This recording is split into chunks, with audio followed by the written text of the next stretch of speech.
உங்களின் அரசியல் சிமுழுக்குள் அடைக்க நினைப்பவர்களே, அருள்மொழிவர்மன் ராஜராஜ சோழன் வந்திருக்கிறேன். வணக்கம். உங்களை பற்றி அறிந்து வந்ததில் ஒரு சிலதை சொல்லட்டுமா? ஆதாரம் இல்லாமல் பேசுவதில் தான் உங்கள் அரசியலை ஆரம்பிக்கிறது.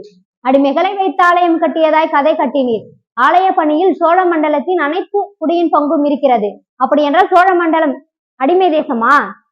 அந்த ராஜராஜ ஆட்சியில் பெண்மையை இழிவுபடுத்தியதாய் புலரியை கிளப்பினீர்கள். அதிகாரம் என்ற சொல்லுக்கு இணைய அதிகாராட்சி சொல்லை தந்து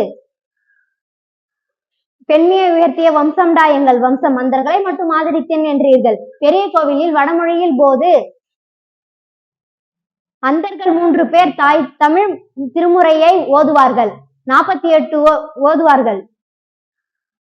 உடுக்கை அடிக்க மத்தளம் வாசிக்க 50 பேர் கணக்கில் 50 பெரிதா 3 பெரிதா? வாய் புளித்ததோ மாங்கா புளித்ததோ என்று வந்தபடி கூவாதீர். சலவை செய்பவர்களில் இருந்து சிலை வடிப்பவர் வரை எல்லா துறையும் ஆதரித்தவன் நான். நீங்கள் ஒரு துறையை மட்டும் உருப்படியாக செய்கிறீர்கள். நன்றாக சாயம் பூசுகிறீர்கள். யாரு வேண்டுமானாலும் அச்சகராய் ஆகலாம் என்பதற்கு ஆரம்ப விதை போட்டதே நான் தான். 1000 காலத்திற்கு பிறகு அறுவடை செய்தவர் கலைஞர். அனைத்து சாதியினரும் அச்சகராய் ஆகலாம் என்பது அது சட்டமல்ல. 1000 காலத்து பயிர் ஏழைகளுக்கு ஆடுகளை கொடுப்பேன். அது 120 பெருகிய பின் 60 ஆடுகளை இன்னொரு பயனாளிக்கு கொடுப்பேன். இலவசத்தை முதலில் கொடுத்ததே நான் தான். நான் மீனை கொடுக்கவில்லை, மீன் பிடிக்க கற்றுக் கொடுத்தேன். நீங்கள் மீனையே கொடுத்து கெடுத்துக் கொண்டிருக்கிறீர்கள். என் மகளுக்கு விமலாதித்தனை கலப்பணம் செய்து வைத்தேன். இரும்பு தொழில் செய்யும் கருமார்களுக்கு பூநூல் அணிவித்து மகிழ்ந்தேன்.